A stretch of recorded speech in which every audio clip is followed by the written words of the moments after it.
Yo soy Lupino Caballero, soy compositor, soy profesor en el Conservatorio de Música de Chihuahua. Voy a hablarles hoy un poco de algunas obras, sobre todo de algunas líneas que he tomado a lo largo de mi carrera artística, muy en lo general, y hablar un poco del proceso creativo.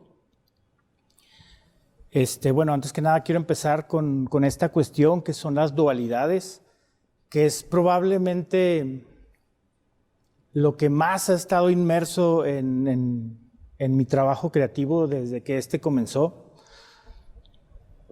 Las dualidades se desprenden a otras cuestiones. Una dualidad es la existencia de dos caracteres o fenómenos distintos en una misma persona. Ahorita voy a hablar un poquito más de cómo funcionan estas dualidades en la obra, pero eso después me llevó a los sistemas binarios. El sistema binario es algo muy parecido a la dualidad, solo que estos dos caracteres coexistentes se relacionan entre sí para generar diferentes combinaciones y generar cosas nuevas, ¿no? Como sucede con el lenguaje binario en las computadoras, que un 0 y un 1 se combina de diferentes formas, se permuta, etcétera, para crear todo este universo que existe adentro de una computadora, ¿no? De igual manera, las dualidades se convirtieron posteriormente en un lenguaje binario, llevando la obra de un mero romanticismo, que es la dualidad, a una cuestión más técnica. Y uno de los códigos binarios que más he utilizado es el código Morse, que es un sistema de sonidos cortos y largos, que en su representación gráfica el sonido corto se escribe con un punto, el sonido largo con una línea, y el hecho de que este lenguaje binario fuera sonoro fue lo que me llamó mucho la atención, ¿no? Entonces, de las dualidades fui marchando por esos caminos, y ahorita más o menos voy a explicar alguno de cómo se fueron dando estas cosas, ¿no? Regresando a las dualidades, esto viene probablemente de allá por la adolescencia, y las dualidades que más me interesaban eran las que tenían que ver con un humano y un algo, como es la cuestión de los centauros, que son mitad caballo, mitad humano, de los minotauros, etcétera.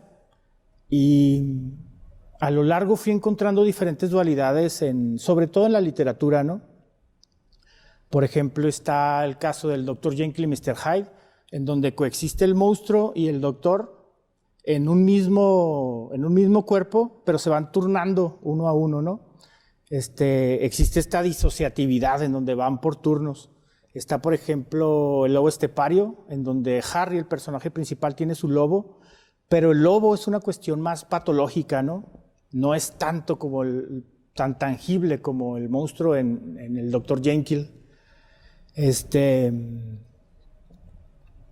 Otro caso sería, por ejemplo, Frankenstein, en donde el lobo, aquí no es un lobo, aquí es un monstruo, está aparte, fuera del cuerpo del doctor, ¿no? Sin embargo, creo que aún en Frankenstein, a pesar de que no coexistan en el mismo cuerpo, pertenece a esta rama de las dualidades que siempre me han interesado y llamado la atención.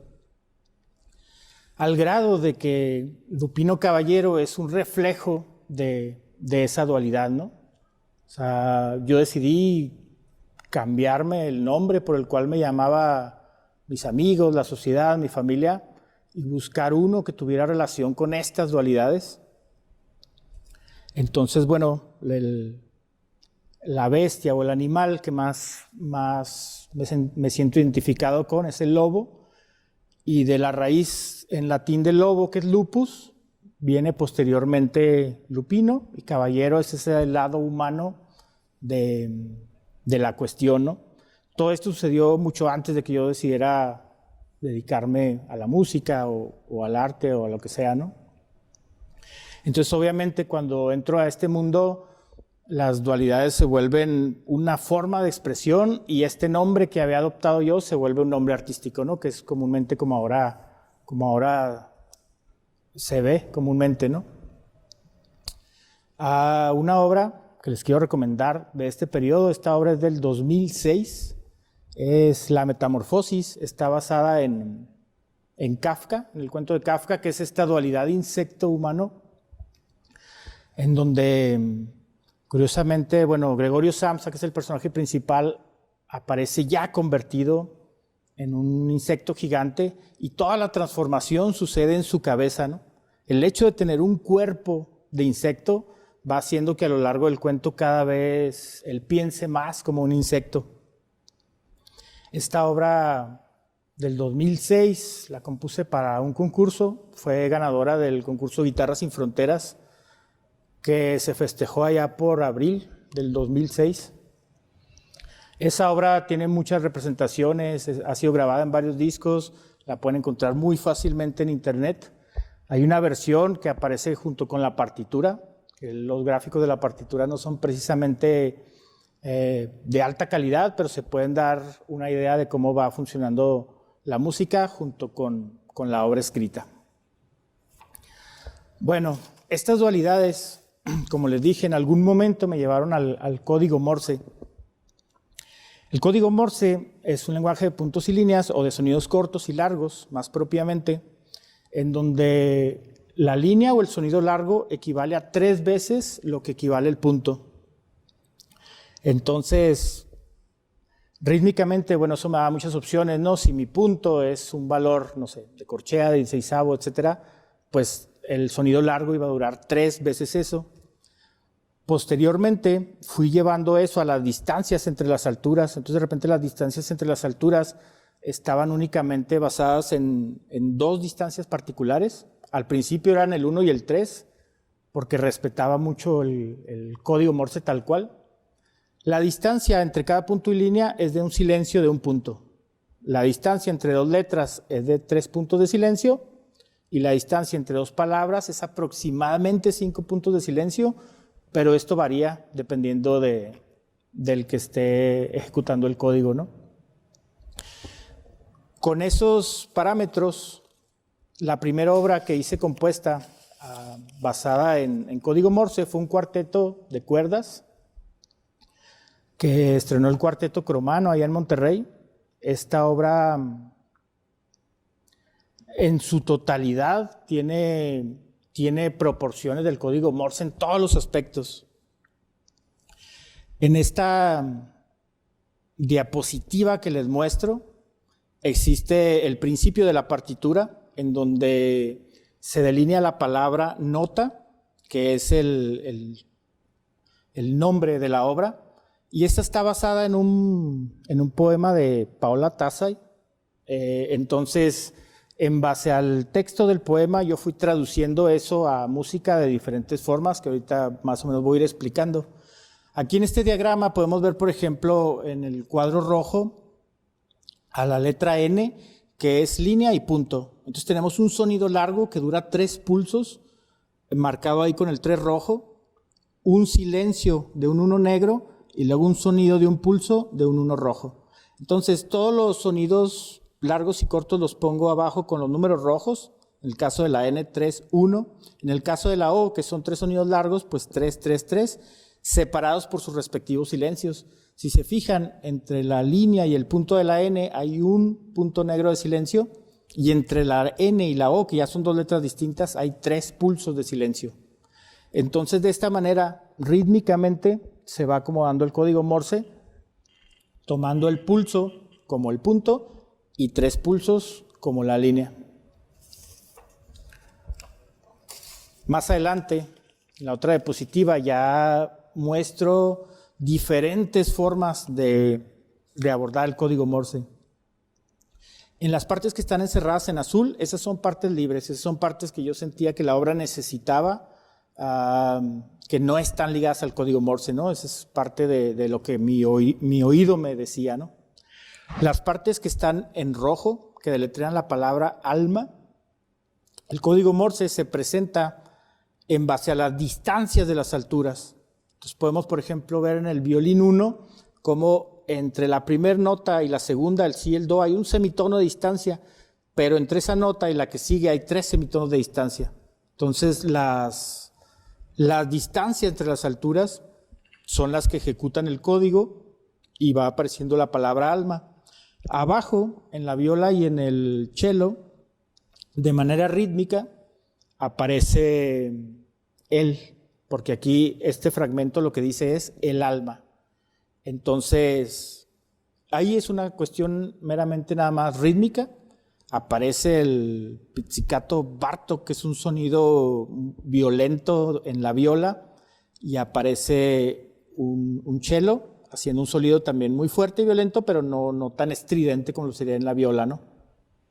Este golpe anuncia el puntito, que es la E. La E es un solo punto, y luego aparece la L, que es punto, línea, punto, punto.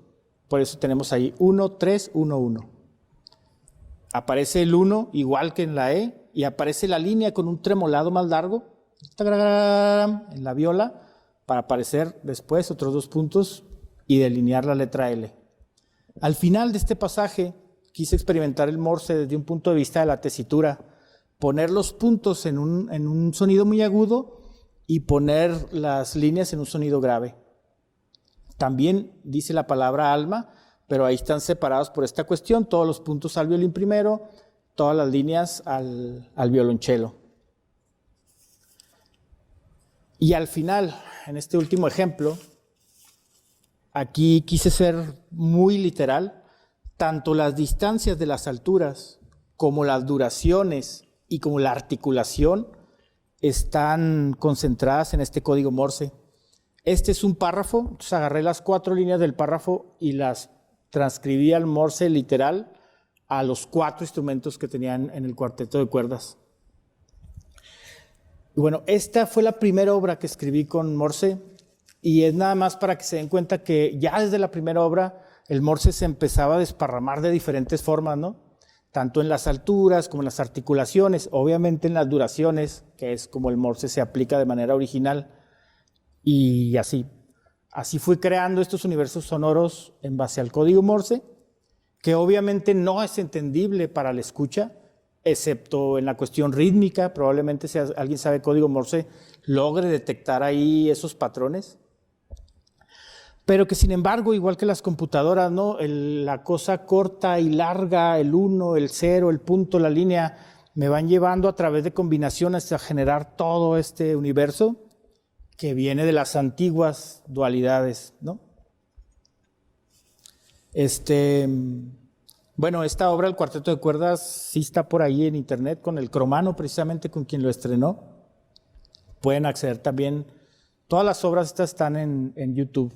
Tengo algunas otras en otras plataformas, pero en YouTube es donde están más obras, porque pues ahí no nada más las subo yo, ¿no? Pues hay mucho más material en la plataforma de YouTube. Otra cuestión que ha sido mi línea de trabajo desde hace mucho tiempo son los laberintos. Los laberintos,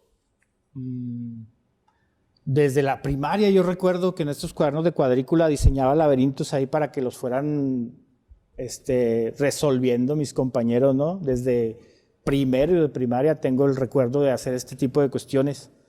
Entonces, navegando por las dualidades, y alguna vez hice una obra que estaba basada en Ícaro, dije, bueno, pues voy a poner al Minotauro, que es donde está la dualidad del hombre toro, en su laberinto, e hice una partitura en forma de laberinto, que es la que se está mostrando ahorita, esta cosa en forma de caracol, y en donde el intérprete va eligiendo los caminos, ¿no?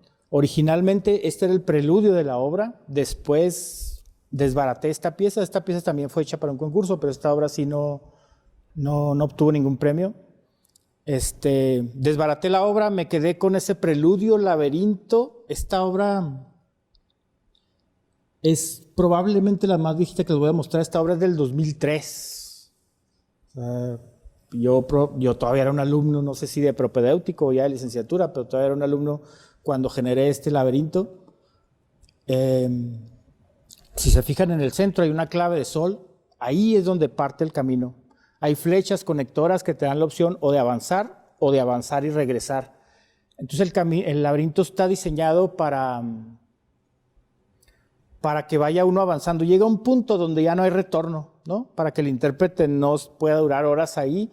Hay puntos donde ya él tiene que ir avanzando Y al final hay dos opciones de final, dependiendo del camino que se tome, de la elección que se tome.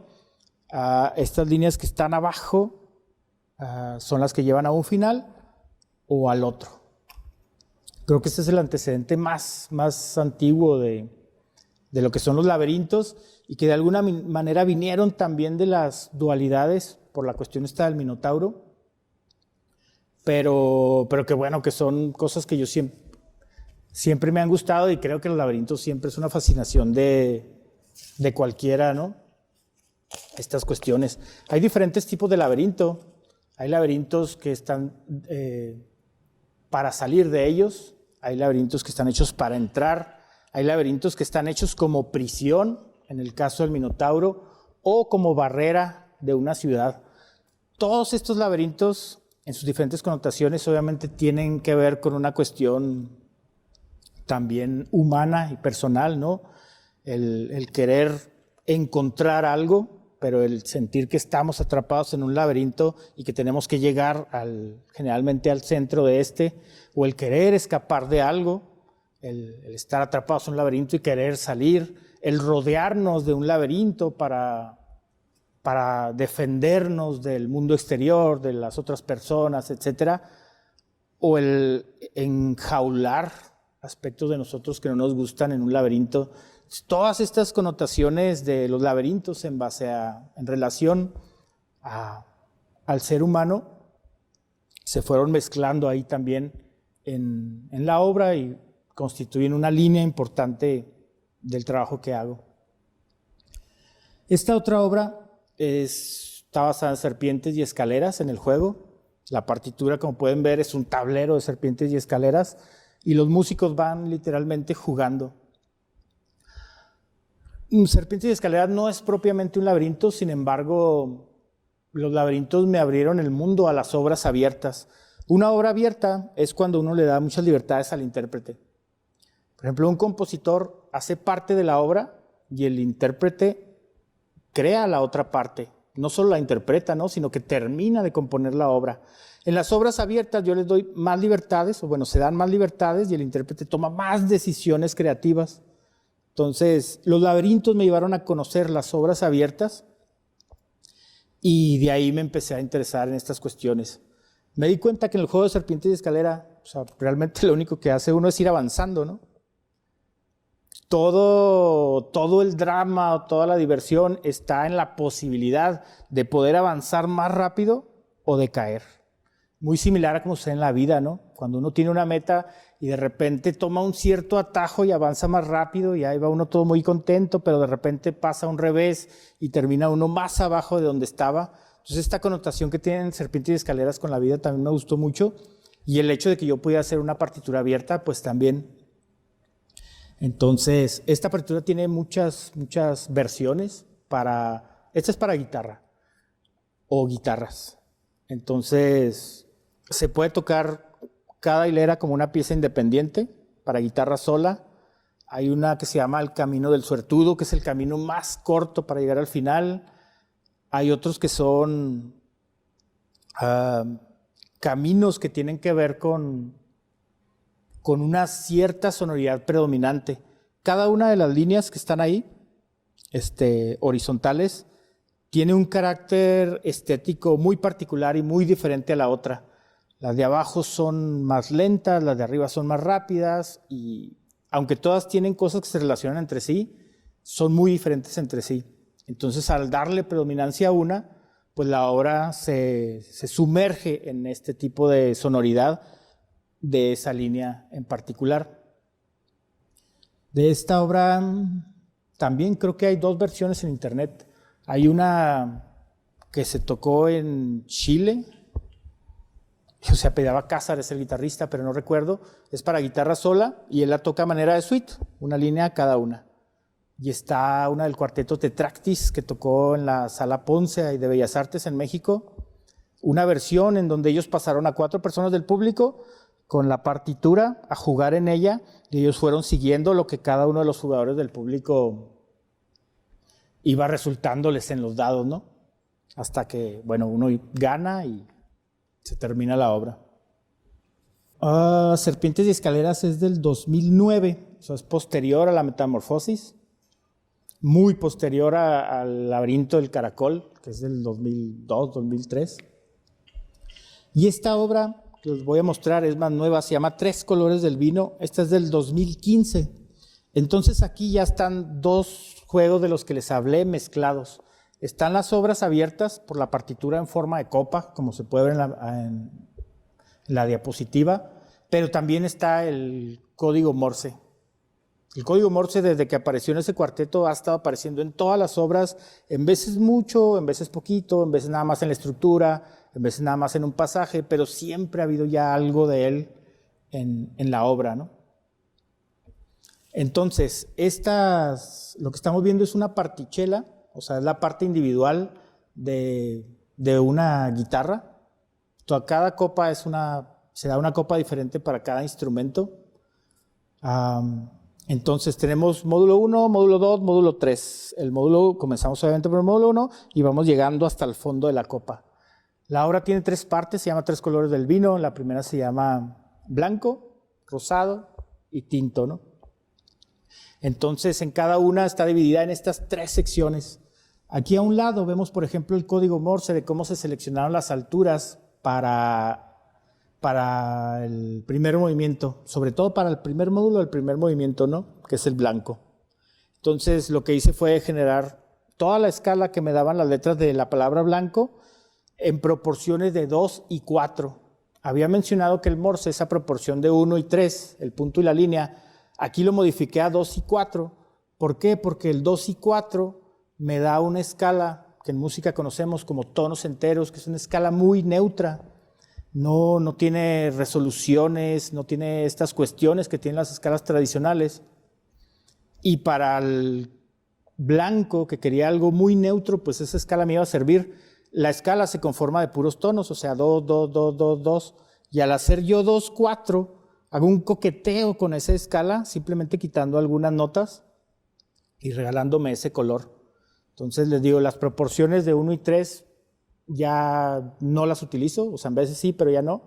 Simplemente agarro un número más pequeño que otro y de ahí recombino todo al código Morse. Las notas que aparecen más grandes son las notas importantes, que es donde empieza cada letra. Por ejemplo, en la B hay una nota grande, en la L hay otra, y todas las notas chiquitas son las que tienen que ver con los puntos y las líneas de cada letra. Las notas chiquitas las usé como notas rápidas, como apoyaturas en la obra, y las notas grandes como notas de más larga duración.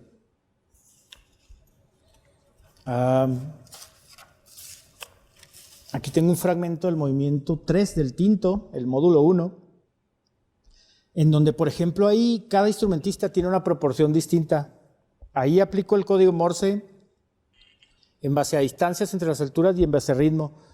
Pero si vemos en la de abajo a la izquierda, están en proporción de 4 y 1, en la de enseguida están de 3 y 1 y en la de arriba de 5 y 1. Entonces, están tocando exactamente lo mismo, pero unos están durando más tiempo que otros, ¿no? Entonces hay un desfase muy parecido a la polimétrica de Nancarrow, pero obviamente más libre, en donde todos están tocando lo mismo, pero desfasados, y pues las notas están abriendo más, los que están en 5, las distancias son más amplias, ¿no? No solo están desfasados en tiempo, sino también en la distancia de las alturas. Bueno, esos Tres colores del vino. Obviamente una obra tan abierta como Tres colores del vino necesitaba una dirección, porque si todos están tocando lo mismo, esto se vuelve que no va a ningún lado, ¿no? A pesar de que parezca muy complejo, esa complejidad se vuelve estática después de un tiempo, ¿no? Lo que pudiera... a mí estas obras me recuerdan mucho a los cuadros de Pollock, ¿no? Que tienen todo este salpicado de colores y que hay mucha tensión y mucho movimiento, pero a la vez es algo muy estático, se me figura a mí. En la música, cuando tú haces eso, aunque haya mucho movimiento, si no lo mueves, comienza a sentirse esa estaticidad.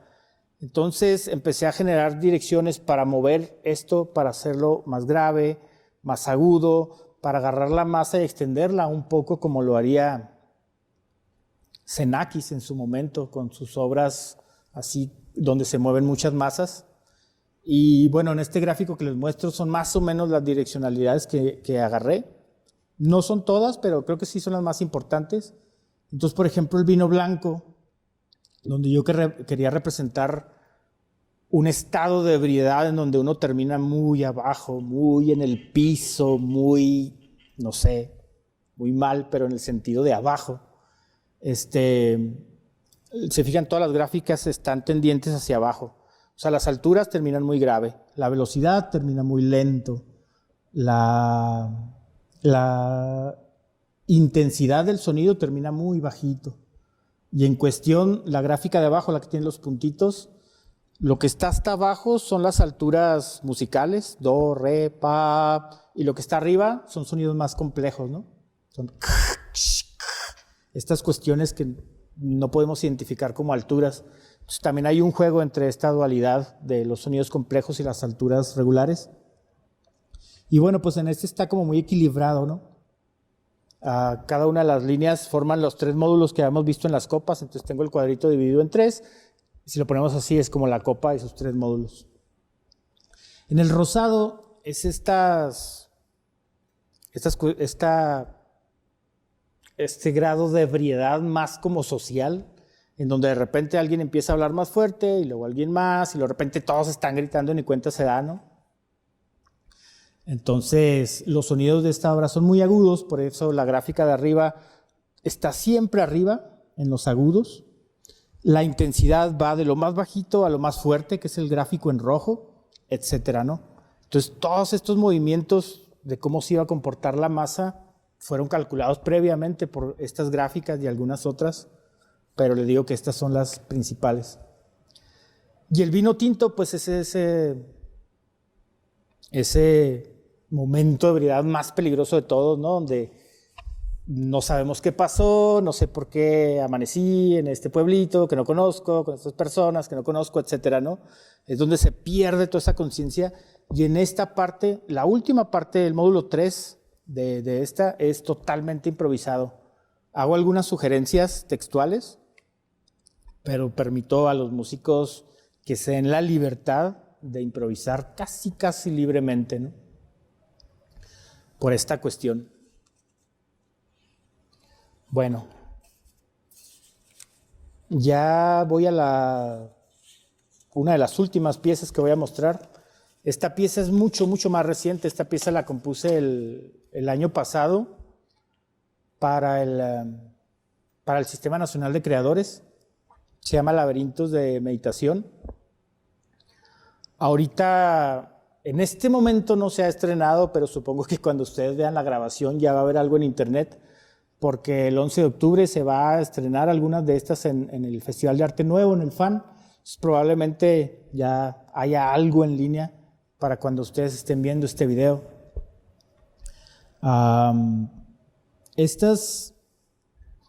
Los laberintos de meditación son laberintos de un solo camino. Ahí no hay opciones, ¿no? Es un solo camino y nada más hay de 2 tipos. Los que se enfocan a encontrar algo, que van de afuera hasta el centro. En el centro siempre aparece un corazón, no sé por qué. Es parte de la cosmogonía de estos laberintos. Y los que van hacia afuera. Originalmente iba a utilizar los laberintos originales. Hay muchos diseños. Posteriormente me decidí por hacer mis propios laberintos basados en los intérpretes que me estaban ayudando a que la obra quedara mejor. Al final decidí, adentro de estas figuras aztecas, de estos dioses aztecas, crear un laberinto para que el músico fuera navegando adentro de cada dios. Y todos estos laberintos empiezan donde está la flecha roja. Hay una flecha roja chiquita ahí. En el que estamos viendo es el de percusiones. Y comenzamos ahí abajo y llegamos hasta el ojo que está en rojo. La cosa redonda roja que está ahí es el parche del tambor. Puede ser cualquier instrumento de percusión redondo, ¿no? O sea, puede ser desde un platillo hasta un gran casa, un bongo, lo que sea, ¿no?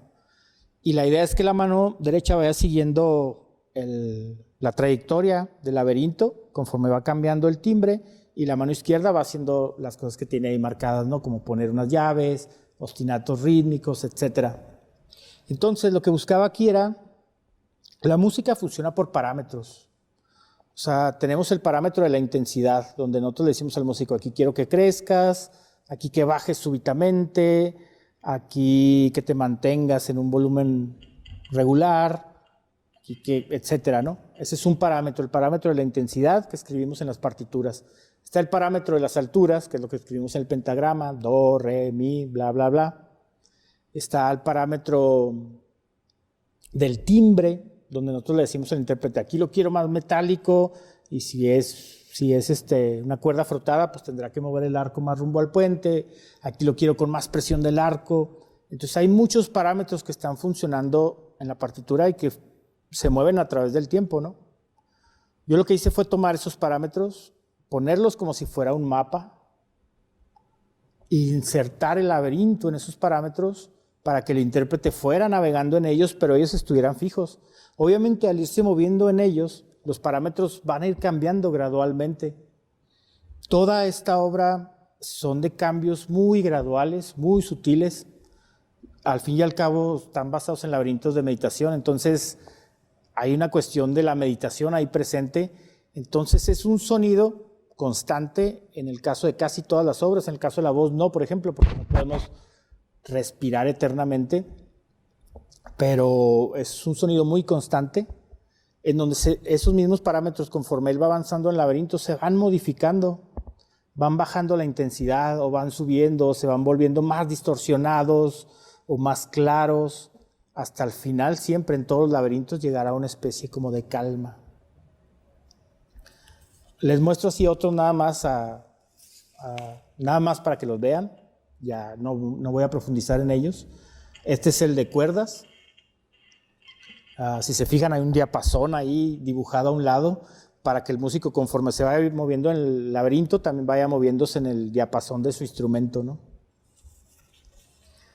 Está, por ejemplo, el de la voz, que es Ejecatl, el dios del viento. Aquí sí se ve más claramente el laberinto.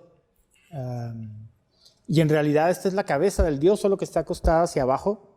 Lo que pasa es que la cabeza de este dios hacia abajo da la impresión, leí por ahí, de dos figuras humanas.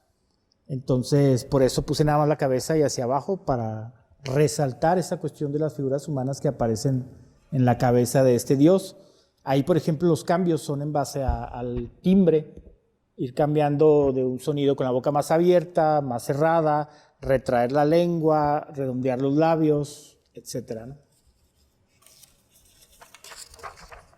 El que sigue es el de flauta. Yo creo que es uno de los más difíciles de todos, porque de repente uno tiene que combinar efectos muy complejos. De repente está haciendo un frulato, que es un sonido como tremolado, con multifónicos, ¿no? Que son varios sonidos a la vez. Entonces, cuando llega a la intersección donde tiene que tocar uno de los dos, se crean estas amalgamas que son difíciles y que gastan mucho aire, ¿no? Entonces, aparte, yo pido respiración circular. Y en estas partes donde se gasta mucho aire es muy complicado lograr esa respiración circular.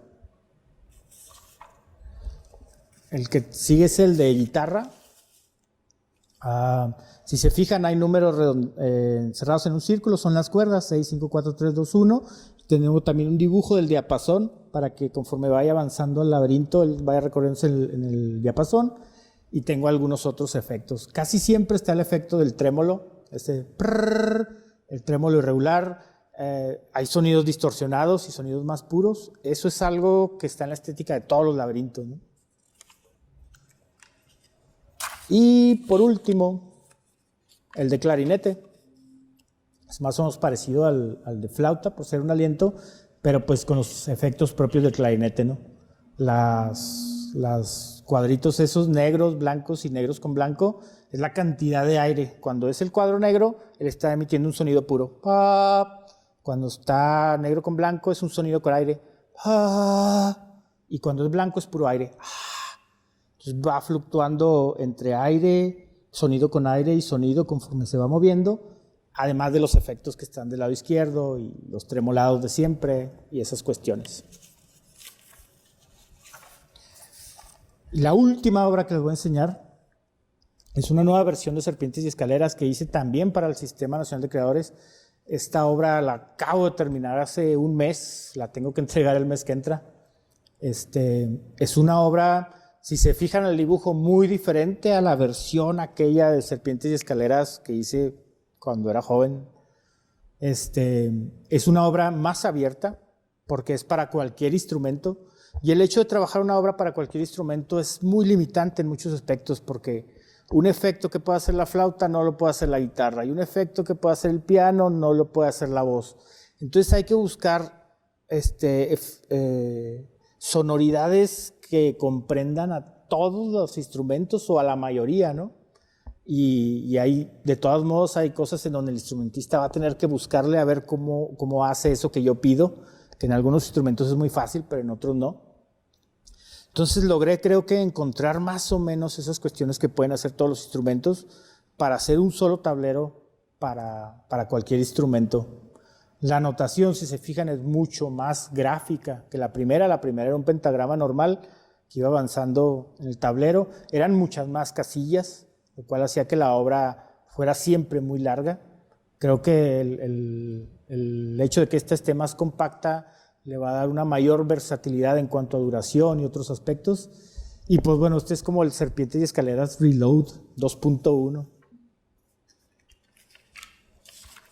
Y ya para finalizar, tengo esta gráfica que es más o menos cómo funciona mi proceso creativo. Obviamente cada obra tiene un camino distinto, cada etapa de la vida uno va haciendo las cosas de diferente forma, pero más o menos busqué unas constantes, unas regulares en base a esto.